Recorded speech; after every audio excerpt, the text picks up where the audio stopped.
بسم الله الرحمن الرحيم الحمد لله رب العالمين الرحمن الرحيم مالك يوم الدين إياك نعبد وإياك نستعين اهدنا الصراط المستقيم صراط الذين أنعمت عليهم غير المغضوب عليهم ولا الضالين.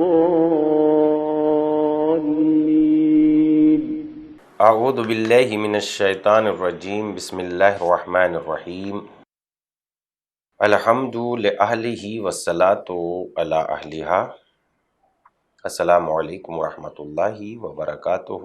آؤ کتاب پڑھیں. امام حسین علیہ السلام کی حالات زندگی چہاردہ معصومین علیہم السلام کے ذیل میں پیش کر رہے ہیں. اس میں کتاب ہم رہبران معصوم علیہم السلام پیش کرنے کی سعادت حاصل کر رہے ہیں. ہماری گفتگو الحمدللہ پیج نمبر 310 تک پہنچ چکی تھی. آئیے گفتگو کو شروع کرتے ہیں. میدان کربلا میں موجود راوی کا بیان.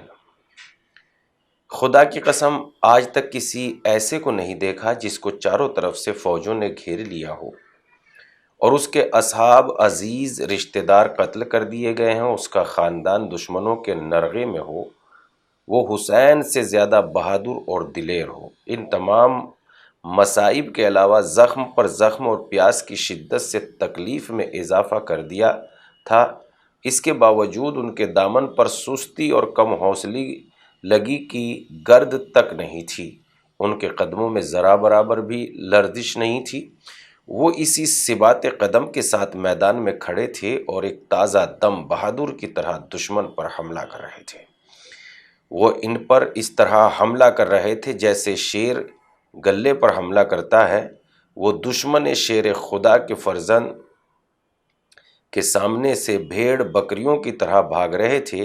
وہ ہزاروں مل کر آتے تھے، ایک جٹ ہو کر حملہ کرتے تھے، مگر جب امام حسین علیہ السلام ان پر حملہ کرتے تھے تو وہ ٹڈیوں کی طرح ادھر ادھر بکھر جاتے تھے اور میدان سپاہیوں سے صاف ہو جاتا تھا. آپ اپنی جگہ پر واپس آ جاتے اور فرماتے لا حول ولا قوت الا باللہ العلی العظیم، خدا کے علاوہ کوئی طاقت و قوت نہیں ہے.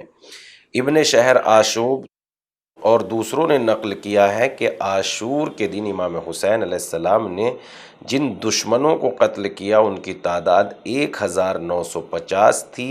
زخمیوں کی تعداد اس کے علاوہ تھی. یہ دیکھ کر ابن سعد کو اندازہ ہو گیا کوئی امام حسین علیہ السلام کا مقابلہ نہیں کر سکتا. اگر سلسلہ اسی طرح جاری رہا تو پوری فوج تیغ حیدری کا شکار ہو جائے گی. اس نے اپنی فوج کو آواز دی لعنت ہو تم پر، تمہیں معلوم ہے تم کس سے جنگ کر رہے ہو؟ یہ شیر بیشا شجاعت علی ابن ابی طالب کے فرزند ہے جنہوں نے عرب کے بڑے بڑے سورماؤں کے خون سے زمین کو سیراب کیا. تم سب مل کر ان پر حملہ کرو، ہر طرف سے حملہ کرو. اب کیا تھا کہ پتھر، تیر، نیزے، تلوار لے کر ہر طرف سے دشمن اس تن و تنہا غریب زخمی پیاسے پر ٹوٹ پڑے. تھوڑی دیر کے لیے ان کے اور ان کے خیموں کے درمیان حائل ہو گئے. کچھ لعینوں نے خیموں کا رخ کیا. امام نے ان لعینوں کو آواز دی اے آل ابو سفیان کے ماننے والو، اگر تمہارے پاس دین نہیں ہے اور تمہیں قیامت کا خوف نہیں ہے تو دنیا میں ایک آزاد انسان کی طرح رہو اور اپنے حسب و نسب کی طرف واپس آ جاؤ. تم عرب ہو، کچھ تو عربی غیرت کا خیال رکھو. شمر نے کہا اے فرزند فاطمہ آپ کیا کہتے ہو؟ فرمایا میں تم سے جنگ کر رہا ہوں، تم مجھ سے لڑ رہے ہو. اس میں ان عورتوں کا کیا قصور ہے؟ لہذا جب تک میں زندہ ہوں اپنے سرکشوں سے کہو میرے اہل حرم سے دور رہیں. شمر نے چیخ کر کہا اے لشکر والو، اس شخص کے خیمے سے دور رہو، یہ بڑے شریف اور کریم مد مقابل ہیں. خود ان کے قتل کرنے کی ہمت کرو، ہم انہیں قتل کرنا چاہتے ہیں. فوج نے ہر طرف سے امام حسین علیہ السلام پر حملہ کر دیا. امام نے غضبناک ہو کر تلوار اٹھائی. سپاہی سوار سواری کو خزاں کے زرد پتوں کی طرح کاٹتے چلے جاتے تھے، جس طرف رخ کرتے تھے دشمن منہ چھپا کر پیٹھ دکھا کر بھاگتا تھا۔ جب پیاس بہت زیادہ شدید ہو گئی، آپ نے فرات کا رخ کیا۔ ابن سعد کی فوج کو ڈر تھا کہ اگر انہوں نے ایک گھونٹ پانی پی لیا تو پھر تازہ دم ہو کر حملہ کریں گے۔ اس بنا پر سب صفیں باندھ کر کھڑے ہو گئے تاکہ امام فرات تک نہ پہنچ سکے۔ آور اسلمی اور عمرو بن حجاج جو فرات پر 4000 سپاہیوں کے ساتھ تعینات تھے نے چلا کر کہا، حسین کو پانی کے نزدیک نہ آنے دو۔ امام نے شیر کی طرح ان پر حملہ کیا اور ان کی صفوں کو چیر کر گھوڑا فرات میں ڈال دیا۔ ابھی پانی ہاتھ میں ہی لیا تھا کہ ایک لعین نے آواز دی، حسین تم پانی پی رہے ہو اور دشمن نے تمہارے خیموں پر حملہ کر دیا۔ یہ سنتے ہی غیرت و حمیت کے مجسمے حسین نے پانی زمین پر پھینکا۔ اسی طرح تشنہ لب فرات سے باہر آ گئے اور خود کو خیمے تک پہنچایا۔ آخری رخصت۔ امام ایک مرتبہ اور بڑے دردناک اور جاں گداز انداز میں اپنے پاکیزہ اور شرافتوں کے مجسمے اہل بیت سے رخصت ہوئے۔ ان کو صبر اور بردباری کی وصیت کی اور فرمایا، یہ یقین کر لو خدا تم لوگوں کی حفاظت اور حمایت کرے گا اور تم کو دشمن کے شر سے محفوظ رکھے گا۔ تمہارا انجام بخیر ہے اور تمہارے دشمن کو طرح طرح کی بلا عذاب میں گرفتار کرے گا۔ بہترین انواع و اقسام کی نعمتوں کو تمہاری جزا قرار دے گا، لہذا زبان پر شکوہ نہ لانا اور ایسی کوئی بات نہ کہنا جو تمہارے ثواب اور تمہاری منزلت میں کمی کر دے۔ امام ایک بار پھر میدان میں تشریف لائے، تلوار نکال کر دشمن پر حملہ آور ہوئے۔ دشمنوں کے خون سے زمین رنگی ہو گئی۔ ابن سعد کی فوج ہر طرف سے امام پر تیر برسا رہی تھی۔ امام خدا کی خوشنودی کی خاطر ہر تیر و تلوار برداشت کر رہے تھے۔ سر پر تیر، پیشانی پر تیر، سینے پر تیر، بعض تیر تو زرہ کے حلقوں میں بیٹھ گئے تھے۔ آپ کا سینہ اقدس تیروں سے چھنی تھا، ہر طرف ہر جگہ تیر ہی تیر تھے۔ حضرت امام محمد باقر علیہ السلام فرماتے ہیں، آپ کے جسم اطہر پر 320 سے زیادہ کاری زخم تھے۔ زخم بڑھ رہے تھے، خون بہہ رہا تھا، پیاس شدید ہوتی جا رہی تھی، کمزوری بڑھتی جا رہی تھی۔ امام نے آرام کے لیے ذرا دیر توقف فرمایا۔ اتنے میں ایک لعین نے آپ کی پیشانی پر پتھر مارا، ساری پیشانی خون خون ہو گئی۔ حسین کے آسمانی اور نورانی چہرے پر خون بہنے لگا۔ امام نے دامن اٹھا کر چہرہ اور آنکھ سے خون صاف کیا۔ اتنے میں 3 بھال کا تیر، زہر میں بھجا ہوا تیر امام حسین علیہ السلام کے سینہ اقدس پر آ کر لگا۔ تیر پشت سے نکل گیا۔ امام گھوڑے پر جھک گئے، زبان پر تھا، بسم اللہ و باللہ و علی ملت رسول اللہ صلی اللہ علیہ وآلہ وسلم۔ امام نے وہ تیر پشت سے باہر نکالا۔ زخم بہت ہی زیادہ بڑا تھا، خون پر نالے کی طرح بہنے لگا۔ امام نے زخم کے نیچے ہاتھ لگا کر وہ خون اپنے ہاتھوں میں بھر لیا، آسمان کی طرف پھینک دیا۔ اس پاکیزہ خون کا ایک قطرہ بھی زمین پر واپس نہیں آیا۔ آپ نے ایک مرتبہ اور خون اپنے ہاتھوں میں بھرا اور اپنے سر اور چہرے اقدس پر مل لیا اور فرمایا، میں اسی خون بھرے سر اور چہرے اور خون آلود داڑھی سے اپنے جد رسول خدا صلی اللہ علیہ وآلہ وسلم سے ملاقات کروں گا اور اپنے قاتلوں کا نام بیان کروں گا۔ اس قدر خون بہہ جانے کے بعد کمزوری اور ضعف بڑھتا چلا گیا۔ امام نے جنگ روک دی۔ صالح بن وہب مزنی موقع پا کر ہجوم سے باہر آیا اور امام کے پہلو پر بہت زور سے نیزہ مارا۔ یہ اس قدر شدید حملہ تھا کہ وہ عظمتوں کا آسمان گھوڑے پر نہ سنبھل سکا، گھوڑے پر نہ سنبھل سکا۔ زین فرس سے اس طرح زمین پر آیا کہ داہنا رخسار خاک پر گرا، لیکن اس کے باوجود امام مقابلہ کرتے رہے۔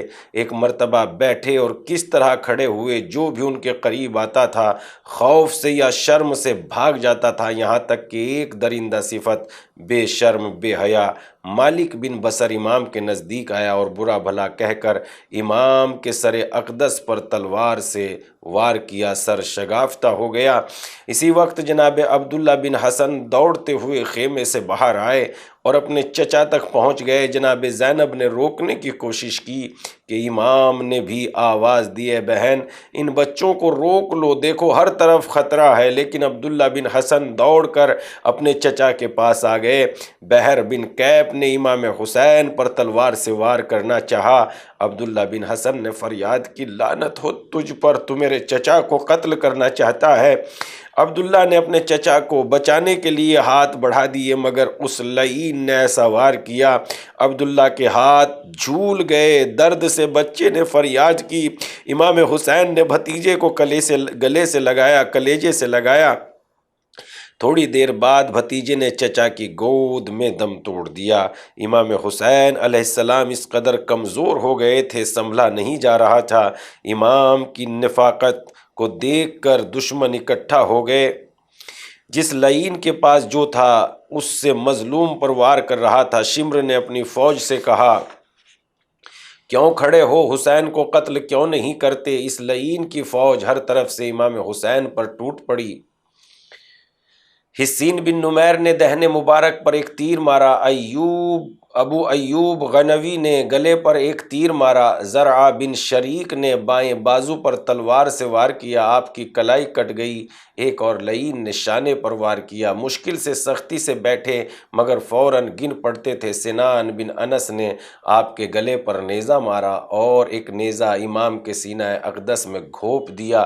اس نے اس پر اکتفا نہیں کیا بلکہ تیر نکال کر امام کے گلے پر مارا اور سنبھل نہ سکے، گر پڑے۔ خولی بن یزید دوڑا آیا کہ تاکہ امام حسین علیہ السلام کا سر قلم کر دے، مگر نزدیک آتے ہی ایسا لرزہ طاری ہوا کہ واپس چلا گیا۔ درندہ صفت، وحشی، بے رحم، ظالم، شقی، سب سے زیادہ سنگ دل شمر ملعون آگے بڑھا، امام کو ناسزا کلمات کہے، زانو سینے پر رکھا، ریش مقدس ہاتھ میں لی اور امام حسین کا سر تن سے جدا کر دیا۔ خدا لعنت کرے ان لعینوں پر۔ اس وقت فضا میں غبار بلند ہوا، پوری فضا تاریک ہو گئی، سرخ آندھیاں چلی، ہوا اس قدر تاریک ہو گئی کہ کچھ دکھائی نہیں دے رہا تھا۔ ہر ایک کو خوف تھا کہ کہیں خدا کا عذاب نازل نہ ہو جائے۔ اس طرح عاشور کا سورج خون میں ڈوب گیا۔ قرآن مجسم جگر گوشائے رسول بنی امیہ کے کنا پرور خبیثوں کے ہاتھوں پارا پارا ہو گیا۔ ادیان اور انسان کی تاریخ میں دردناک بدرد ترین واقعہ رونما ہوا۔ اے خدا کے خون آپ پر سلام، اے سار اللہ آپ پر سلام، ان پاکیزہ روحوں پر سلام جنہوں نے آپ کی راہ میں جان دی اور جو آپ کے حرم میں آپ کے ساتھ آرام کر رہے ہیں۔ امام حسین علیہ السلام کا اخلاق۔ امام حسین علیہ السلام کی 56 برس کی زندگی میں ہر قدم پر للہیت نظر آتی ہے۔ امام حسین علیہ السلام کی زندگی کا ہر لمحہ فنا فی اللہ تھا۔ ان کی ساری زندگی پاکیزگی، بندگی اور رسالت محمدیہ کی نشر و اشاعت میں گزری۔ ہماری محدود نگاہیں ان کی وسعتوں کا اندازہ نہیں کر سکتی۔ آپ کو نماز، خدا سے راز و نیاز، تلاوت قرآن، دعا اور استغفار سے بڑا لگاؤ تھا۔ بسا اوقات روزانہ سینکڑوں رکعت نماز پڑھتے تھے، یہاں تک کہ زندگی کی آخری شب راز و نیاز میں بسر کی۔ دشمنوں سے رات بھر کی مہلت اس لیے مانگی تاکہ جی بھر کر خدا کی عبادت کر سکیں۔ اس وقت آپ نے ارشاد فرمایا تھا، خدا جانتا ہے مجھے نماز، تلاوت قرآن، دعا اور استغفار بے حد پسند ہے۔ آپ متعدد بار پیدل حج کرنے تشریف لے گئے۔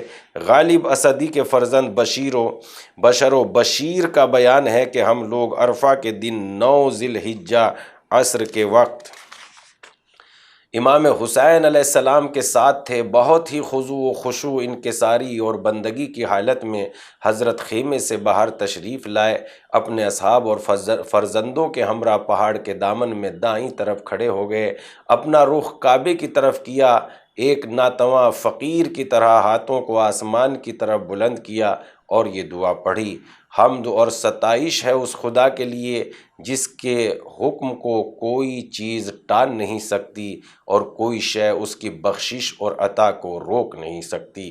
سخاوت و کرم میں اس کا ہاتھ کھلا ہے، اس نے ہر چیز کو اپنی حکومت سے مستحکم اور پائیدار بنایا ہے، کسی کی پوشیدہ تلاش و جستجو اس سے مخفی نہیں ہے، جو چیز اس کے سپرد کی جاتی ہے وہ برباد نہیں ہو سکتی، وہی ہر ایک کو جزا و سزا دیتا ہے، قناعت پسندوں کے حالات کی اصلاح کرتا ہے، ناتواں اور ضعیفوں پر رحم کرنے والا، منافع کو نازل کرنے والا، وہ دعاؤں کو سنتا ہے اور مصیبتوں کو دور کرتا ہے، نیکیوں کے نیکوکاروں کے درجات بلند کرتا ہے، ستم گروں کو ذلیل کرتا ہے، وہ ایک جامع نورانی کتاب قرآن کا نازل کرنے والا ہے، اس کے علاوہ کوئی خدا نہیں ہے، اس کا کوئی شریک نہیں ہے، کوئی اس جیسا نہیں ہے، وہ سننے والا ہے، دیکھنے والا ہے، لطیف اور ہر چیز سے واقفیت رکھنے والا اور تمام چیزوں پر قدرت رکھنے والا ہے۔